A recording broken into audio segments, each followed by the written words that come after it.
Welcome back to the Response Drivers Podcast, where we feature top marketing minds and dig into their inspiring stories. Learn how these leaders think and find big ideas to push your results and sales to the next level. Now, let's get started. Hey, I'm Rick Rapé, host of the Response Drivers Podcast. Here I dive deep with marketing experts and innovators to learn how they approach targeted marketing and use data-driven strategies to acquire and retain customers. We'll talk about what's working, what's changing, and how we can stay ahead in an evolving marketing landscape. Response Drivers is brought to you by RPM Direct Marketing. RPM helps companies develop hard-hitting direct mail creative and utilize advanced testing and targeting methodologies to reach customers and prospects. Our goal is to fully optimize your marketing performance to drive more sales and exceed growth expectations. We deliver smarter, more profitable direct mail solutions so you can turn your direct mail programs into a predictable, efficient sales channel. Check out rpmdm.com to learn more. My guest today is Candace Chapman. Candace doesn't just step into startups, she transforms them. With a passion for building B2B marketing programs from the ground up, Candace has a track record of igniting growth, refining strategies, and delivering measurable results for startups. What's her secret sauce? A unique ability to create high-impact marketing programs on lean budgets, backed by over 12 years of experience as a growth-focused marketing leader. Thank you for joining me today, Candace. Well, thank you. It's so nice to be here on RPM. I'm looking forward to it. You've been instrumental in transforming startups. Can you share a little bit more about a pivotal moment that defined your approach to building B2B marketing programs from scratch? Well, at the risk of sounding like I pivot all the time, I prefer to call them refining moments. Okay. I learn new things from every organization I worked for, and each new thing is combined into how I lead today. I came to my first B2B company after spending the first part of my career in B2C. My last B2C job was at Borders, where I made the jump from visual merchandising in the stores to online at borders.com because our stores were closing and the leadership didn't want to lose me. So that brief digital experience got my foot in the door at my first startup, but I knew nothing about B2B marketing. So I'd say my first refining moment was discovering that having an understanding of visual merchandising in a store, the idea of where to place things to attract attention and pull the customer deeper into the store, those were the same concepts I could use to build websites and customer journeys. And the way we developed marketing signage in the stores, that gave me the insight I needed to establish our brand, to protect our brand, drive the branding. So I also did use one of the best things my dad ever taught me, which was never say, I don't know, but say, I don't know, but I'll find out. So that's kind of how I started. So how that would translate to our listener might be, think about what you've learned in other areas of your life. It could be sports, it could be the arts, volunteerism. Pretty much all of that is transferable to marketing. Oh, that's really good advice. Yeah, for sure. If I think about another refining moment, which is more recent, well, I won't say recent, but more recent than that, was when I let go of the imposter syndrome. And I started believing that I deserved to have a voice at the executive table. For me, it's been hard historically to challenge leadership when they decide somewhat unilaterally on a direction for marketing to take. I'm not someone who can respond in the moment with a compelling counter argument. I have to go away and think about it. So I've learned to take the information and go and gather my data and my thoughts and prepare to have the discussion. And with all that, then I ask myself, is this a hill I'm willing to die on? Yeah, good idea. If so, I make my case. And you make your case with your guns loaded, with research and information and the proper arguments created. Yeah. So that makes a lot of sense. Sometimes I wish I had the self-control to bite my tongue and go get my stuff together. before I try to make the argument. So that's really great advice. Um, what drew you to specialize in creating high impact marketing strategies for startups on a lean budget? And how has that shaped your career trajectory? Well, even when I worked at large corporations like Borders, they were always strapped for budget. It's kind Mm, of like how every company wants to double their sales. Where did that number come from? You know, you're right. some executive's head. um, Hmm. but I was raised by a frugal dad, so it was natural for me to watch our spending in whatever company I worked for. When I hear about how much money some companies spend on things like Google Ads, I can't. It boggles my mind. Um, Mm, but lack of budget, which I've basically always dealt with, it requires that I take a test and try methodology, especially with digital advertising, which can suck down a budget really fast. mm, Small tests precisely developed to meet our goals that we could expand if successful. mm, So I've never really had a lot of money to spend, but if I did, I think I would still be pretty surgical. mm. Um, I've also learned the art of negotiation with things like trade shows and events. But that's a whole different podcast. um, yeah, Well, I mean, that's great advice. And we absolutely in our direct mail world, we totally also believe in test small and measure carefully, and really learn from your testing and then roll out, what works. That makes an enormous amount of sense. And we live in this time when we can get so much data. Why not use it, right? yeah, I mean, today with Pairaphrase, which is the company I'm working with right now, I've really found a Mhm. sweet spot where, as a fractional CMO, I'm hiring fractional experts from all over the world to join our team and execute the marketing strategy in their expertise. And Yeah, so we're able to excel in so many areas rather than hiring a much smaller team of full-time marketing people. Um, right. I'm loving this structure and I'm really seeing the results. Yeah, we engage with a lot of clients in that way too, because we're such a focused direct mail agency that we engage with sort of a bigger virtual team of agencies that all have specific specializations and things like that. So that makes great sense. Um, at Paraphrase, I want to get into a little bit of a question about AI. How do you integrate AI powered tools in your marketing strategy to enhance customer acquisition and retention? Yeah, so we have trained a GPT that's tuned to our company and our marketing materials. So the GPT is used to develop drafts, first drafts for email, social, web, and Hmm. also to provide insight for advertising campaigns. Hmm. It knows who our ICPs are, what our voice sounds like. Hmm. It helps us skip a lot of the early repetitive content development and get to the good stuff. Hmm. Um, and the more data we feed it, the more effective it becomes. So, this is just over the last couple of years. It's been a game changer. Yeah, it's really evolving quickly. It's an exciting time. It's hard to keep up with all the advancements as they happen, but it's very exciting. Yeah. Can you discuss a time in your career when data-driven insights have led you to a significant shift in your marketing approach? Okay. I'm going to get on my soapbox for a minute about reporting. I was part of an organization, Borders, where some folks spent days of the week, literal days of the week, pulling reports. So many reports. When is there time to actually use the data? But Mm, when I was at Genomenon, a genomics startup that we grew to a scale up, we started to use EOS, or the Entrepreneurial Operating System. I couldn't recommend it more. It's a great framework for doing business. And hmm. one of the foundational principles is traction, where you build discipline through regular goal setting and check ins. And Hmm.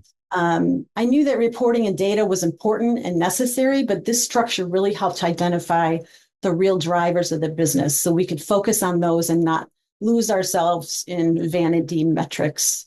Hmm. So, um, data driven insights has shifted my approach. Well, now at Pairaphrase, we're using what I consider to be the best CRM on the market, HubSpot. Mm-hmm. It's not perfect, but it's leaps and bounds better than anything else I've tried. And with it, I can create reports that I used to have to do manually. It's magic. Mm-hmm. With our form report, that's my favorite, we're able to quickly see the journeys of the prospects and identify if they're a good fit. And one of the things we found is that while we were getting visits from all of our paid ads, we're only getting form fills from one of our campaigns, one of many, one that we almost paused. So that was a huge insight that we used to adjust our advertising and landing pages. Yeah, we're using HubSpot as well, and it's interesting because I could probably learn a lot from you on how to use HubSpot. We're still trying to figure it all out. There's a lot to digest there, and I need to spend more time in the HubSpot Training Academy watching their videos. So Yeah, I think it would have been a lot harder. Well, first of all, HubSpot's very user friendly. This is not an advertisement, but HubSpot can sponsor the yeah. Response Drivers podcast, maybe. But if I hadn't slogged through Salesforce, I think it would have been harder for me to catch on to HubSpot. So Yeah. Oh, I know. I've tried many different CRM tools, and yeah, it's hard to have the discipline to maintain the data. And then when you lose the discipline of maintaining the data, then it goes quickly downhill from there. that's dirty, very dirty. Let's talk a little bit about innovation. With the rapid evolution of marketing technologies such as HubSpot, how do you stay ahead of the emerging trends so that your strategies remain effective? Well, I love podcasts like yours, and audiobooks. They're both great. They You can listen to them while you're in the car, while you're exercising. It helps you to multitask and kind of justify the time, even though we shouldn't have to justify the time. Mm-hmm. One I'd strongly recommend, other than this one, is Positioning with April Dunford. She's awesome. So check her out. I'm cautious about new trends. They're usually just old ideas with a new fancy name. So if the idea makes sense, though, I'll do my small test, measure, refine, repeat process on them and see what happens. What role do you think customer feedback plays in refining your marketing strategies in a B2B context? Well, it's obviously so important and it's so hard to get because you don't want to take up your customers' time with things for you, right? We're supposed to be giving them a service. So how can we ask them for their time? But we have a wonderful a customer success specialist who talks to our customers all the time. While she's helping them, she also gets feedback, primarily about our products. But this feedback also informs how we market to our audiences. So, for instance, we got feedback from a customer that we lost because they had existing software that integrated a new feature that was translation. It wasn't as good as ours, but it was convenient for them. So that told me we needed to include more about our API integration in our marketing and not just on the API page, because we also have easy integration, but they might not have known that. And so that kind of feedback is just golden. When you're building and leading marketing teams, how do you foster a culture of innovation and accountability within your teams? Oh, gosh, I love this question. I see myself as a servant leader, coach kind of thing. That sounds really high and mighty, but I love teams. I've built most of my teams from scratch, starting as sole contributor and growing from there every time, pretty much. I love finding great people to collaborate with. But as far as fostering innovation, it's different based on whether I have a full-time staff or freelancers. So when I had a full-time staff, I would set aside learning breaks every other week on Friday time set aside to not work on the endless task list that never ends, but to learn something new. So it was up to them to decide, but it had to be related to their role in the company. It could have been taking a course or reading a book or listening to a podcast. We would share what we learned together, sometimes in a more formal way, like a presentation to the rest of the team, but many times just dropping ideas into Slack or at our Monday meetings. It really helped us keep each other sharp. But for my current team, we can't set aside limited time we have for a learning break, but we do share ideas with the rest of the team on Slack. And I encourage them to share what they're learning outside of our walls, our virtual walls, and thinking, in our stand-up meetings. Can you share an example of how you've adapted a traditional marketing tactic to fit the modern digital landscape? Okay, well, one thing I really liked about Challenger selling model is the idea of introducing your value, starting at a very surface level and moving deeper as the customer learns more. They call it spark, introduce, confront. And spark and introduce usually happen while a prospect is self-learning without our intervention. We don't even know who they are. Spark is short form content at the very top of the funnel or customer journey. Today, there are so many ways to use modern digital tools to provide this. A great example is when a marketing company has a free subject line checker or authority score checker. This draws in people and gives them a gift. But at the same time, it's an opportunity for that company to show their value. Right now, we're working on a translation cost estimator where prospects enter a few data points and we show them the time and money saved by using AI-powered translation like Pairaphrase. In the past, this gift could have been like a fruit basket with a flyer in it, So that's kind of the evolution of that kind of thing. What qualities do you look for when you're assembling a marketing team and that's capable of executing high impact strategies on lean budgets? Well, my favorite quality is scrappy. These folks that I work with, they need to be able to figure out how to make things happen. Back to the I don't know, but I'll find out idea. I want to hear how they made limoncello margaritas out of lemons. We're not just talking lemonade. Let's bring it up a notch. That's what I'm looking for. Great advice. Looking back on your career at this point, what advice would you give to your younger self as you're starting in the marketing field? I would say take time for the learning, for the free thinking.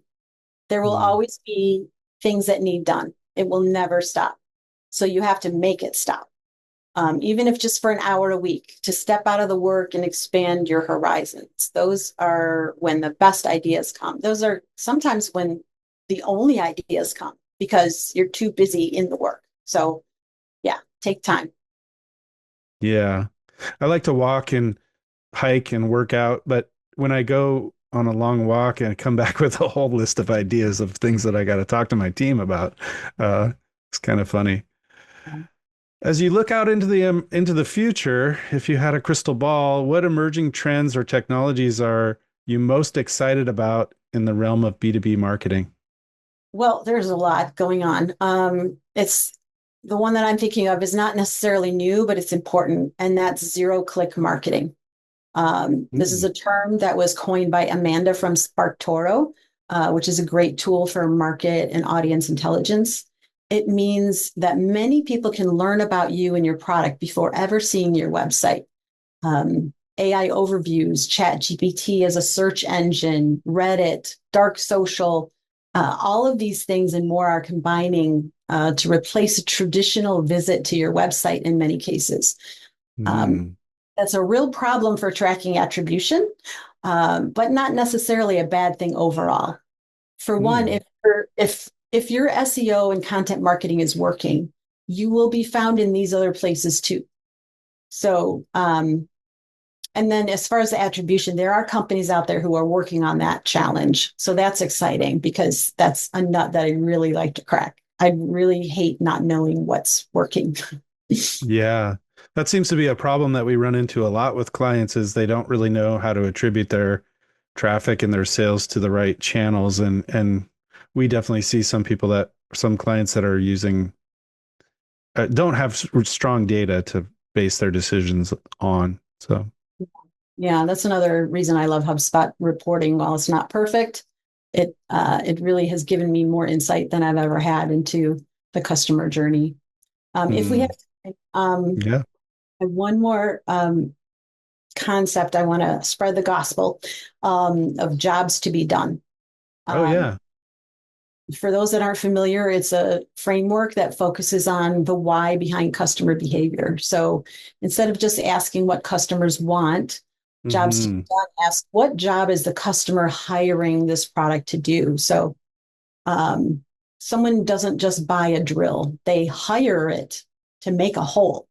That seems really simple, but it can really change the way you look at your product positioning. So Yeah. I appreciate that.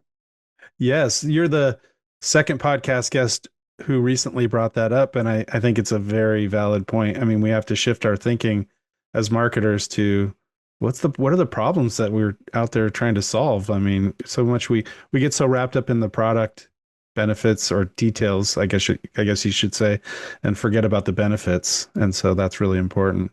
That makes sense. What book did you say that came from? Did you mention a book name? I think it's just called Jobs to be Done. Oh, is it? Okay. Just look it up. You'll find it. We'll do. We'll put it in the show notes if we can. We'll find it and put it in the show notes. Predictably Irrational is the positioning book that that I was talking about with April Dunford. Oh, very good. Thank you. Well, this has been a pleasure to get to know you and to learn about your career and to hear your advice. I think it was all wonderful. If people want to get in touch with you, how should they get in touch with you? I think the best way is through LinkedIn. You can find me, Candace Chapman. I think my picture looks pretty much like this, so shouldn't have a problem. Thank you so much for joining us today. It's been a real pleasure, and we'll talk to you again soon. Thank you so much. That's a wrap for this episode of Response Drivers. Thanks for tuning in. If you found today's insights valuable, make sure to subscribe so you never miss an episode. And if you're enjoying the show, we'd love it if you left a review. Got a question or a topic you'd like us to cover? Just drop us a message at responsdrivers@rpmdm.com. Until next time, keep driving response and making your marketing work smarter.